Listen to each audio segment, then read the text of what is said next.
Hola, soy el doctor Hugo Abarca de Neomédica, soy médico genetista y el día de hoy vamos a hablar sobre la discapacidad intelectual. Se estima que aproximadamente entre el 3 al 5% de la población en general tiene discapacidad intelectual. Esto significa que más o menos en el Perú son afectados unas 700.000 personas, ¿no? Una de las formas de manifestarse es que, por ejemplo, los niños no puedan caminar en un tiempo adecuado, no puedan hablar en un tiempo adecuado. Estos niños, por ejemplo, cuando entran al colegio, no comprenden bien las clases, las instrucciones de los maestros. Lo que se conoce es que la discapacidad intelectual o el retraso mental tiene una causa genética.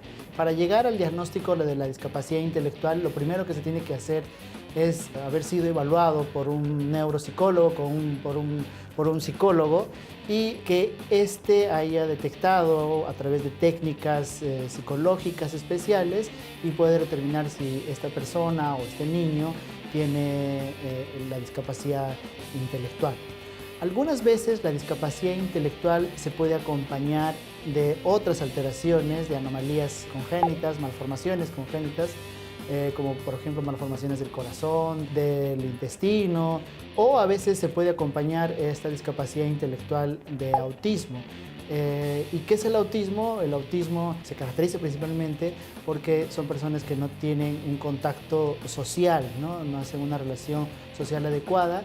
Es importante el diagnóstico genético para que nosotros podamos hacer un asesoramiento genético, indicarles cuáles son los riesgos de que vuelva a ocurrir en la familia, evaluar si es que esto podría tener algún tratamiento específico o no, y también conocer qué otras complicaciones asociadas a la discapacidad intelectual pueden aparecer, ¿no? Como por ejemplo la esquizofrenia. El diagnóstico genético de la discapacidad intelectual son test sencillos, generalmente se hace de sangre periférica, se toma un poco de sangre y se hace el estudio dependiendo de las características físicas que podría tener el niño.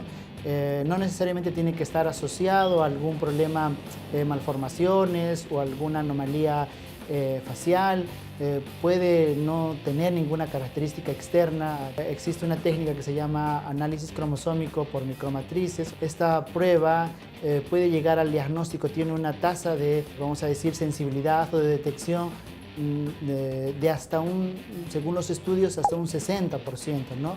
Va a buscar alteraciones genéticas, principalmente si existe material genético de más o menos, ¿no? El diagnóstico de discapacidad intelectual se puede sospechar en todo niño que, por ejemplo, a los 3 meses, por ejemplo, no levanta la cabeza, o a los 6 meses no se sienta, o por ejemplo, que al año no habla, ¿no? Por ejemplo, en esos 3 casos uno tiene que sospechar de que el niño puede tener el riesgo de padecer una discapacidad intelectual. El diagnóstico genético se puede hacer desde cualquier momento, desde cuando nosotros vemos que un niño no está desarrollando de manera adecuada, que nosotros conocemos como retraso del desarrollo psicomotor, se debe hacer el diagnóstico genético. Si el pediatra o la mamá ve que el niño no está desarrollando de manera adecuada, el mismo médico podría solicitar directamente el análisis cromosómico por micromatrices.